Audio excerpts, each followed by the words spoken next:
Hello students, myself Professor Jaya Agrawal from PCCOE Nigdi Pune. Today I am going to talk about some topics related to single phase transformer. The topics that I am going to cover are the different losses taking place in a transformer, the efficiency of a transformer, the condition for maximum efficiency. We'll also study the concept of voltage regulation, and at the last we will be studying direct loading test, a test which is conducted on a transformer to calculate the efficiency and regulation. So let us proceed.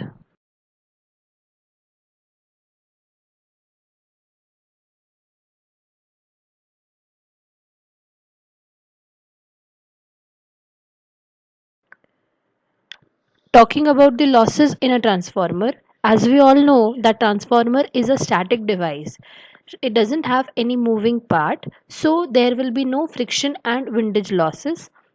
So the majority of the losses that takes place in a transformer are classified into two types. First is iron losses and second is copper losses.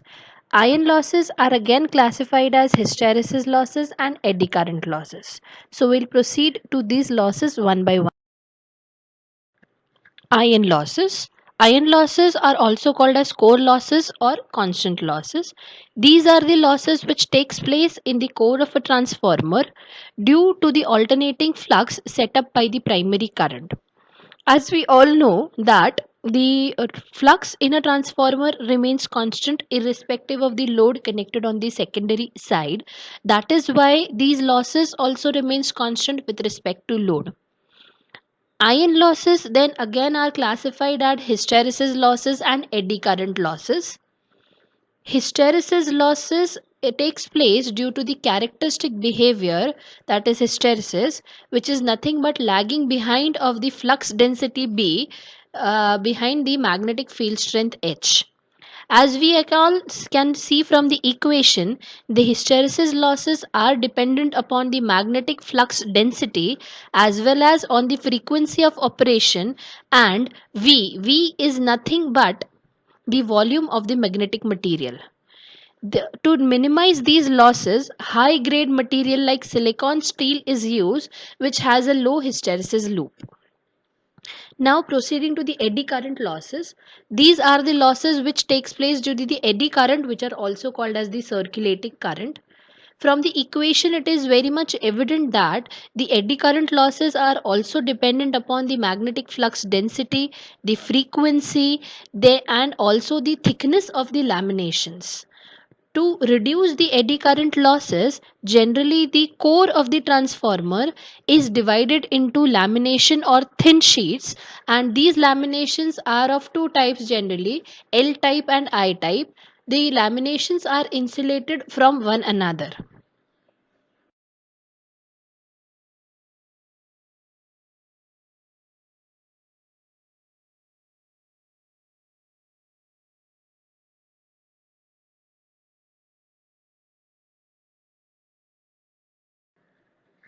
Proceeding to the second types of losses taking place in a transformer, that are the copper losses. These losses represent the loss of power which is caused due to the resistance of the primary winding and the secondary winding. As we all know, when we apply a voltage to the primary winding and connect a load to the secondary side, primary current I1 and secondary current I2 flows in the both the windings.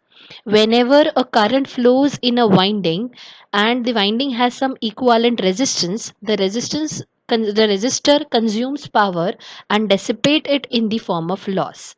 So copper loss is nothing but the losses taking place in the primary winding as well as the secondary winding.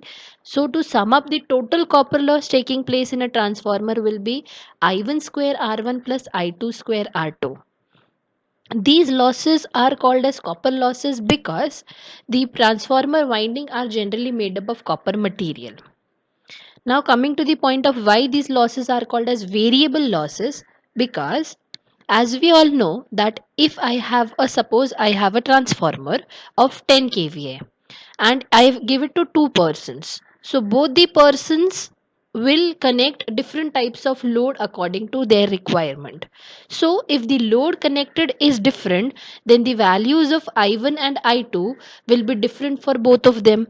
And if the values of I1 and I2 is different for both of them, then the copper losses will be variable. Hence, copper losses are called as variable losses because they vary with respect to load. Now, since the losses are dissipated in the form of heat, and as the load increases, the values of I1 and I2 increases. So, if the values of I1 and I2 increases, automatically the heat dissipated by the transformer also increases. So, to reduce the heating effect, various cooling techniques are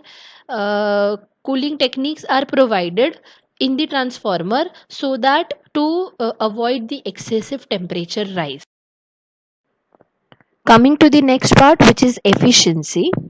As we all know, for judging the performance of any electrical equipment, it is very necessary to calculate its efficiency. The formula for efficiency is given by output power upon input power. In case of ideal transformer, the output power is equals to the input power, hence the efficiency comes out to be 100%. Now, in case of a practical transformer, output power is always less than the input power due to the losses taking place in a transformer. The losses that takes place in a transformer are iron losses and copper losses. We have already studied in the previous slide.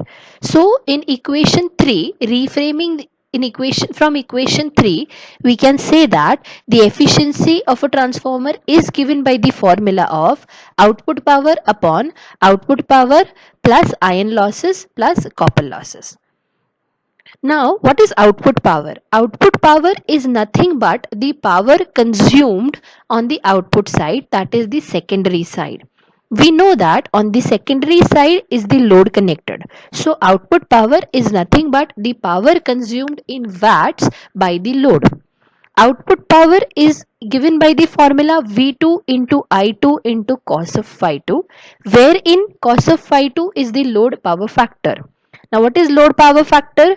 If we connect a resistive load like a lamp load, then cos of phi 2 will be 1.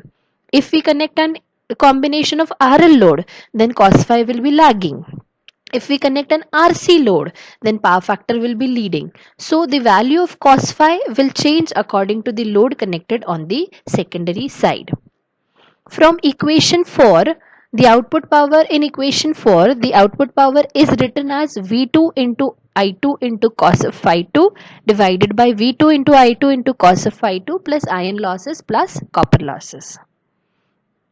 You must have studied in the previous lecture that the transformer rating of the transformer is in VA. VA is volts into amperes. Volts into amperes for a transformer is nothing but V2 into V1 into I1 equals to V2 into I2. So the equation number 4th can be rewritten as efficiency of a transformer on full load equals to full load rating, that is the VA of a transformer, into the power factor divided by the full load rating into the power factor plus the iron losses plus the copper losses. In the previous slide, equation number 5 gives us how to calculate the efficiency of a transformer on full load. Now, proceeding to the next part, that is calculation of efficiency at some other load. Before proceeding with how to calculate, let us first try to understand what is this full load and some other load. Let us take a simple example that if I say that the maximum load that you can lift, the capacity to lift a weight by you is 100 kg. The maximum weight that you can lift is 100 kg. So 100 kg will be your full load capacity. If you are lifting full load that is 100 kg and I'm calculating the efficiency at that point, then that will be called as the efficiency at full load.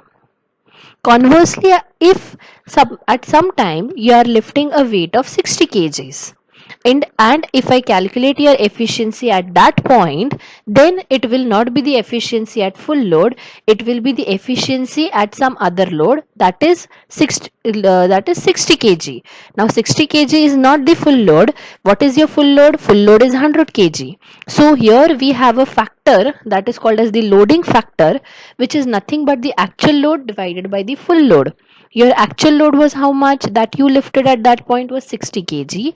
What was your full load capacity? 100 kg. So the loading factor that we get is zero point 0.6. Now proceeding with the transformer part. In a transformer, what is this full load capacity? As we all know that in a transformer, as the load increases on the secondary side, the primary current and the secondary current also increases. While designing a transformer, the primary winding and the secondary winding, or the thickness of the primary winding and the secondary winding, depends upon their full load current carrying capacity. If if the current exceeds its full load value, then automatically the windings may burn. Therefore, there is a limit about how much load can be connected to a transformer. Now proceeding with the coming back to the part of calculation of efficiency at some other load. So if we are required to calculate the efficiency of a transformer at some other load, there are some parameters that will change as the load changes, or else if we say that the transformer is not loaded to its full load capacity. We'll see which parameters are affected due to the load and which parameters are not affected. We have seen in the previous slide that how to calculate the efficiency of a transformer at some other load rather than the full load. Now, when the transformer is not loaded fully, there are certain parameters that changes due to the changing load. Let us have a look at what all parameters are affected due to the change in load, or else when the transformer is not loaded fully. The first parameter is the load current. Load current is nothing but the current flowing in the secondary winding, which is I2. So the new load current, that is when the transformer is not loaded at full load, the new load current I2 will be equal to N into I2 at full load. What is this N? N is nothing but the loading factor, which we have seen how it has to be calculated in the previous slide. If I2 full load is not specified in a particular numerical, it can be easily calculated by using the formula of rated kVA upon the V2. Now, the second parameter that is affected by the load, that is are the copper losses. How are the copper losses affected by the load can be simply understood by the concept of, we know that copper losses are proportional to the primary current square of the primary current and the secondary current. As the load changes, the primary current and the secondary current would change. So if the primary current and the secondary current are changing, the copper losses would change proportion to the square of the currents. So the new copper losses will be N square into the copper losses at full load. The third parameter are the iron losses. As we have seen in the first slide itself that iron losses are not dependent upon the load. So whatever is the load connected, the iron losses at full load or any other load will be the same. The fourth point that I want to mention is the efficiency is not at all affected by the type of load connected on the secondary side. Now, what is this type of load? We know that load can be either resistive, inductive, capacitive, or a combination, or else we can say the power factor can be either unity, leading, or lagging. But whatever is the type of load connected, the efficiency doesn't change, or else the expression of efficiency is not affected by the type of load connected.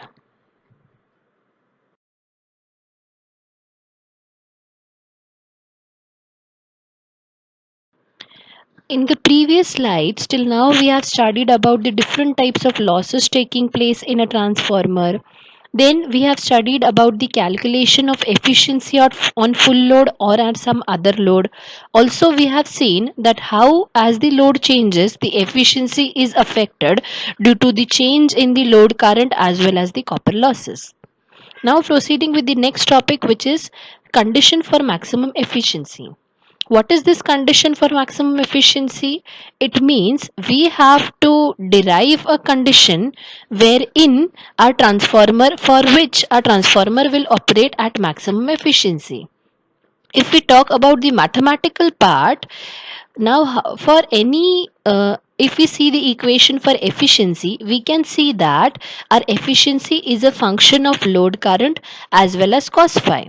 We'll assume that cos phi is constant. So the only parameter on which our efficiency is dependent or is I2. I2 is nothing as the load current. So if we have to get the mathematical equation, so we'll simply differentiate the efficiency with respect to I2, keeping all other parameters constant and equating that equation to 0. So when we equate this, differentiate this efficiency with respect to I2 and equate it to 0 and solve that particular equation, we get copper losses equals to iron losses. Now what does this mean? It simply means that when your copper losses of a transformer becomes equals to iron losses, then at that point your transformer will operate at maximum efficiency. Now, how to get this condition? We all know that copper losses are dependent upon the load. As the load changes, the copper losses changes. So, the load for which the copper losses are equivalent to the iron losses, that load will correspond to the condition for maximum efficiency. In the previous slide, we have seen we have derived the condition for maximum efficiency, which was when copper losses equals to iron losses, our transformer will operate at maximum efficiency. Now the question arises, how to make the copper losses equals to iron losses?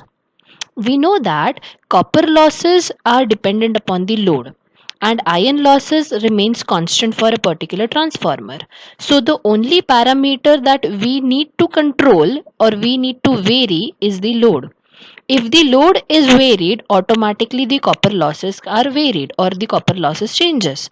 So we need to find out the load for the load that has to be connected to that transformer so that the copper losses become equal to the iron losses. I'll just try to elaborate it more by taking a simple example. If I say I have a transformer and to that transformer I can connect, suppose, 10 bulbs of 60 watts each. The maximum number of bulbs that I can connect is 10, each of 60 watts. So what is the full load capacity then? 10 into 60, that is 600 watts. Now it is not necessary if I connect all the bulbs, that is if I connect a load of 600 watt, the efficiency I will be getting at that point will be maximum. Now if I connect, for example, 400 the bulbs corresponding to 400 watts, at that point if the copper losses becomes equals to iron losses, then the efficiency will be maximum. So 400 will be called as the load corresponding to maximum efficiency. So here there is a formula how to calculate the load which will yield us maximum efficiency. So the formula for the load at which we'll get a maximum efficiency is given by kVA at maximum efficiency equals to full load kVA into square root of iron losses divided by full load copper losses. Now coming to the fourth topic of this lecture, that is voltage regulation of a transformer. Let us understand the concept of voltage regulation and how it is important to know or to calculate the voltage regulation of a transformer. Let us take an example that I have a 230 by 110 volts of a transformer. In the first step, I'll connect no load across the secondary winding. Then when I apply a voltage of 230 volts, the voltage that I'll get across the secondary winding will be 110. Since no load is connected, the value of I2 will be 0 as well as the I1 will be negligibly small. Then in the second step, suppose I connect a 60 watt bulb across the transformer. Then when I apply a voltage of 230 volt, ideally I should get a voltage of 110 volts. But since a load is connected, I2 will flow, and since I2 is flown, I1 value of I1 will also increase. As we know that the primary and the secondary winding have some internal resistance and leakage reactance. Due to the flow of the primary and the secondary current, the primary voltage will drop down. That is, that voltage will be less than 110 volts. Let us consider, for example, it is 108 volts. Now in this third step, now I increase the load from 60 watts to 120 watts. Now again what will happen, since the load is increasing, again I1 and I2 both will increase. As I1 and I2 increases, the drop across the internal resistance and the leakage reactance would increase, resulting in a resulting in the decrease of V2. So V2 may drop from maybe 108 volts to again 105 volts. So in this way, as we keep on increasing the load across the transformer, the secondary voltage will drop from no load value to some value. This drop in voltage is called as voltage regulation. So if we talk about the formula of voltage regulation, it is called as the change in secondary voltage from no load to full load divided by the no load voltage. Ideally it is expected that the no load the secondary voltage V2 should remain constant with the change in load. That is, the voltage at no load should be equal to the voltage at full load. That means the value of voltage regulation ideally should be 0. But in practical transformer, 0% voltage regulation is not possible. So there is some voltage regulation of a particular transformer. Lesser the voltage regulation, better the transformer. Coming to the last topic of this lecture, that is direct loading test. Till now, we have seen how to determine the theoretical efficiency and regulation of a transformer. It is very important to know the practical what is the practical efficiency and regulation of a particular transformer. To determine the practical efficiency and regulation of a transformer, there are two types of tests that are generally conducted. One is direct loading test and another is indirect loading test. Indirect loading test is open circuit test and short circuit test. We'll not go much in details about the indirect loading test. We'll focus now on direct loading test. Now, what is direct loading test and why it is called as direct loading test? Because the fact is, to determine the efficiency and the regulation, the transformer is loaded in steps, that is from no load to full load, and certain parameters related to the transformer are noted down or readings are taken, and then using certain formulas the practical efficiency and regulation of a transformer are determined. So looking at the connection part, what are the equipments required for the direct loading test?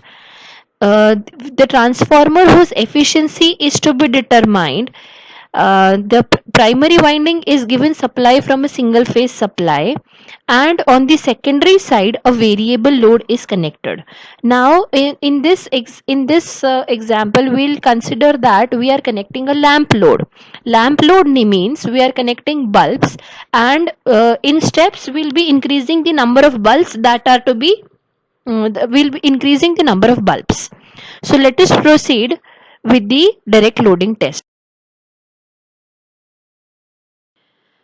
Now let us look at what all are the equipments or what all are the instruments that are connected to determine the efficiency and regulation.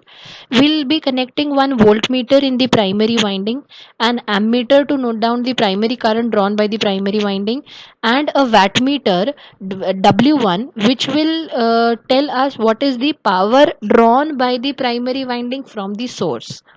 Then on the secondary side, we have a voltmeter V2, which will give us the terminal voltage, a ammeter, which will give us the load current, and a wattmeter W2, which will give us the power drawn by the load.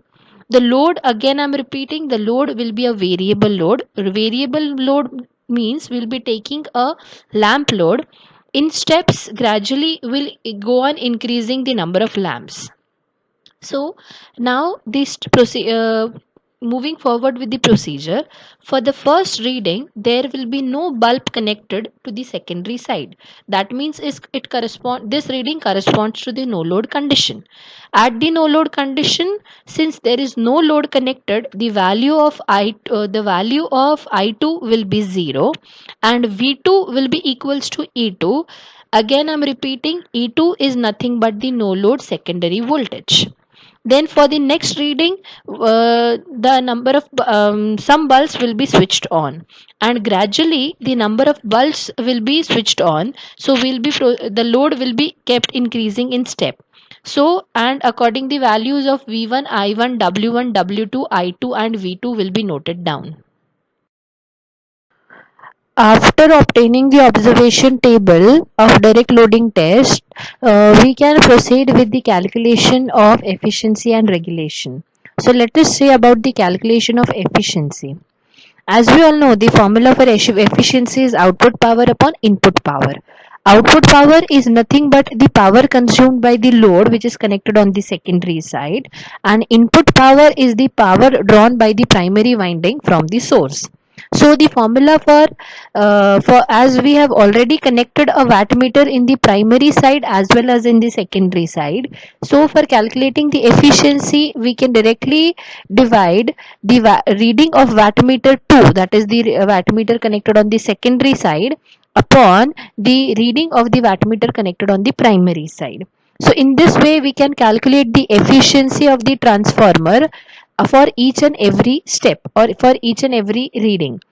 So also in this a graph is so shown. This graph is efficiency versus load. We can see that as the load increases, the efficiency increases linearly up to a point, and after that as the load goes on increasing, the efficiency decreases. The point from which the efficiency, or the point at which the efficiency is maximum, is our condition for maximum efficiency. I hope you remember the condition for maximum efficiency. That is iron copper losses equals to iron losses. It means that at this particular load your copper losses must be equals to your iron losses, hence your transformer was operating at maximum efficiency.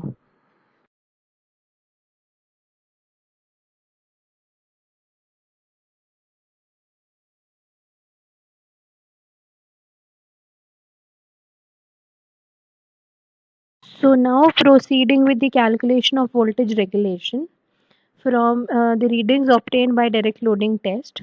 As we all know that voltage regulation is given by the formula E2 minus of V2 upon E2, wherein E2 is the secondary voltage corresponding to no load and V2 is the secondary voltage corresponding to full load. In our observation table, the first reading corresponds to no load value. Hence, the secondary voltage from the first reading will be equal to E2, and the last reading corresponds to full load value. Therefore, that will be taken as V2. Henceforth, voltage regulation can be calculated.